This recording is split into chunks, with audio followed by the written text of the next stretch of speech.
Assalamualaikum warahmatullahi wabarakatuh. Perkenalkan, nama saya Retno Ayuni Tias dari kelas 10 Farmasi A. Ingin menjelaskan tugas dasar-dasar kefarmasian tentang penyalahgunaan narkoba dan penyakit akibat penyalahgunaan akibat narkoba. Saat ini, bahaya dan dampak narkoba atau narkotika dan obat-obatan pada kehidupan, kesehatan pecandu dan keluarga semakin meresahkan. Seperti yang sudah diketahui, ada beberapa jenis obat-obatan yang termasuk ke dalam jenis narkoba yang digunakan untuk proses penyembuhan karena efeknya yang bisa menenangkan. Namun, jika dipakai dalam dosis yang berlebihan, bisa menyebabkan kecanduan. Penyalahgunaan ini mulanya karena si pemakai merasa efek yang menyenangkan. Dari sinilah muncul keinginan untuk terus menggunakan agar bisa mendapatkan ketenangan yang bersifat halusinasi. Meski dampak narkoba sudah diketahui oleh banyak orang, tetapi tetap saja tidak mengurangi jumlah pemakainya. Pengertian narkoba dan narkotika dan obat-obatan. Narkotika adalah zat atau obat baik yang bersifat alamiah, sintetis maupun semi-sintetis yang menimbulkan efek penurunan kesadaran, halusinasi, serta daya rangsang. Sementara menurut Undang-Undang Narkotika Pasal 1 Ayat 1 menyatakan bahwa narkotika merupakan zat buatan ataupun yang berasal dari tanaman yang memberikan efek halusinasi, menurunkan kesadaran, serta menyebabkan kecanduan. Jenis-jenis narkoba, narkotika, dan obat-obatan. Kandungan yang terdapat pada narkoba tersebut memang bisa memberikan dampak yang buruk bagi kesehatan jika disalahgunakan.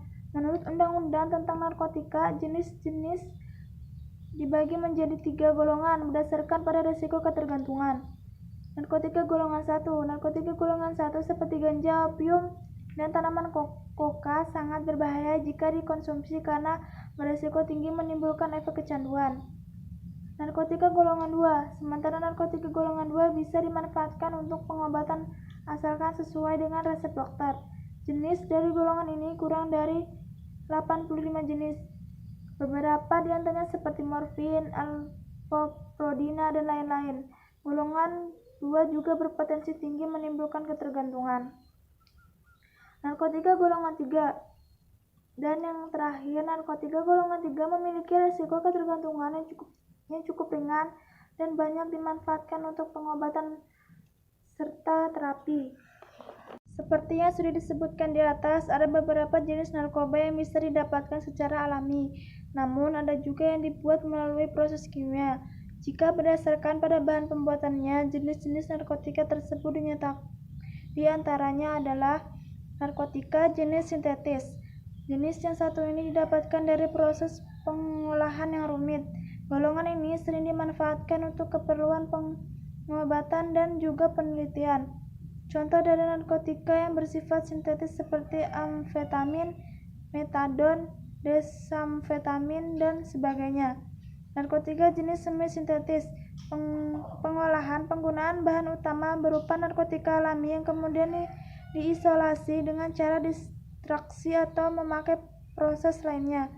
Contohnya adalah morfin, heroin, kodain, dan lain-lain. Narkotika jenis alami. Ganja dan koka menjadi contoh dari narkotika yang bersifat alami dan langsung bisa digunakan melalui proses sederhana. Karena kandungannya yang masih kuat, zat tersebut tidak diperbolehkan untuk dijadikan obat. Bahaya narkoba ini sangat tinggi dan bisa menyebabkan dampak buruk bagi kesehatan jika disalahgunakan. Salah satu akibat fatalnya adalah kematian. Bahaya dan dampak narkoba pada hidup dan kesehatan. Peredaran dan dampak narkoba saat ini sudah sangat meresahkan. Mudahnya mendapat bahan berbahaya tersebut membuat penggunanya semakin meningkat. Tak kenal jenis, kelamin, dan usia, semua orang berisiko mengalami kecanduan jika sudah mencicipi zat berbahaya ini. Meski ada beberapa jenis yang diperbolehkan dipakai untuk keperluan pengobatan, namun tetap saja harus mendapatkan pengawasan ketat dari dokter. Ada banyak bahaya narkoba bagi hidup dan kesehatan, di antaranya adalah dehidrasi. Penyalahgunaan zat tersebut bisa menyebabkan keseimbangan elektrolit berkurang. Akibatnya, badan kekurangan cairan. Jika efek ini terus terjadi, tubuh akan kejang-kejang, muncul halusinasi, perilaku lebih agresif, dan rasa sesak pada bagian dada. Jangka panjang dari dampak dehidrasi ini dapat menyebabkan kerusakan pada otak. Halusinasi menjadi salah satu efek yang sering dialami oleh penggunanya. narkoba seperti ganja. Tidak hanya itu saja, dalam dosis berlebih juga bisa menyebabkan muntah, mual, rasa takut yang berlebihan, serta gangguan kecemasan. Apabila pemakaiannya berlangsung lama, bisa mengakibatkan dampak yang lebih buruk seperti gangguan mental, depresi, serta kecemasan terus-menerus. Menurunnya tingkat kesadaran. Pemakai yang menggunakan obat-obatan tersebut dalam dosis yang berlebih, efeknya justru membuat tubuh terlalu rileks sehingga kesadaran berkurang. Beberapa kasus, si pemakai tidur terus dan tidak bangun-bangun. Hilangnya kesadaran tersebut membuat koordinasi tubuh terganggu, sering bingung, dan terjadi perubahan perilaku. Dampak narkoba yang cukup berisiko tinggi adalah hilangnya ingatan sehingga sulit mengenali lingkungan sekitar. Kematian. Dampak narkoba yang paling buruk terjadi jika si pemakai menggunakan obat-obatan tersebut dalam dosis yang tinggi atau yang dikenal dengan overdosis. Pemakai sabu-sabu, opium, dan kokain bisa menyebabkan tubuh kejang-kejang dan jika dibiarkan dapat menimbulkan kematian. Gunakan kualitas hidup. Gangguan kualitas hidup. Bahaya narkoba bukan hanya berdampak buruk bagi kondisi tubuh. Penggunaan obat-obatan tersebut juga bisa mempengaruhi kualitas hidup, misalnya susah berkonsentrasi saat bekerja, mengalami masalah keuangan, hingga harus berurusan dengan pihak kepolisian jika terbukti melanggar hukum. Penyakit akibat penyalahgunaan narkoba. Jika narkoba disalaharti, maka disalahgunakan, maka akan berdampak buruk dan hinggap dalam tubuh dan psikologis kita. Narkoba yang digunakan tidak hanya berdampak terhadap penampilan fisik pemakai saja, karena berdasarkan pengamatan dan penelitian, beberapa ahli pecandu atau pemakai obat kerap diintai oleh beberapa penyakit tertentu. Penyakit apa saja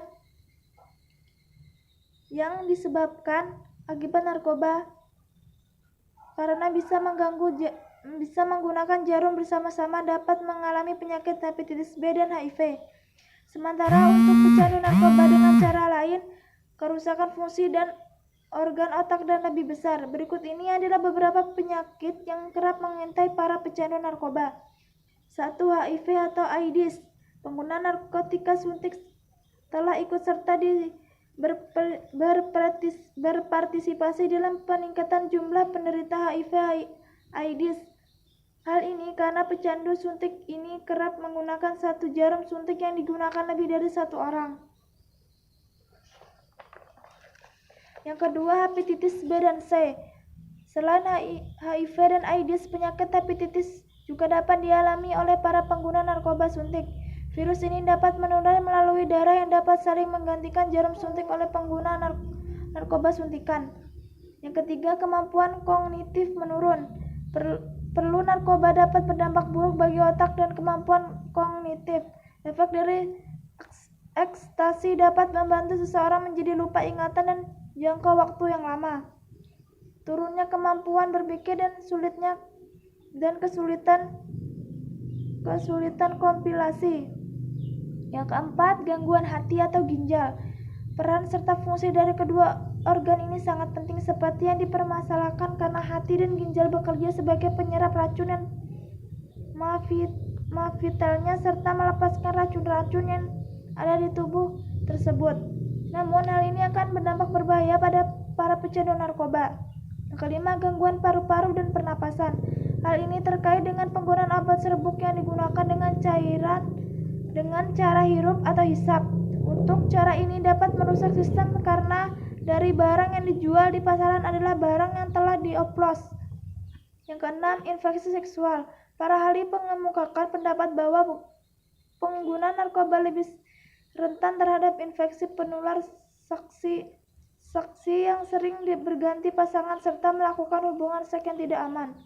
Yang ketujuh, gangguan jiwa. Pecandu narkoba dalam jangka waktu yang lama akan melepaskan zat kimia yang terkandung dalam barang haram tersebut untuk membuat ulah dengan cara merusak dan memutar kelainan interaksi seperti berhalusinasi, ilusi, dan gangguan cara berpikir dan mengatasi gangguan kejiwaan. Dan yang terakhir, cara menghindari penyalahgunaan narkoba. 1. Pererat diri dengan keimanan, ketakwaan, serta berbudi pekerti luhur. Yang kedua, membiasakan diri berpola hidup sehat. Yang ketiga, menolak bujukan. Yang keempat, belajar dengan sungguh-sungguh. Yang kelima, mengisi waktu luang dengan kegiatan yang lebih bermanfaat. Yang keenam, hindari tindakan yang tidak bermanfaat. Sekian dari saya. Wassalamualaikum warahmatullahi wabarakatuh.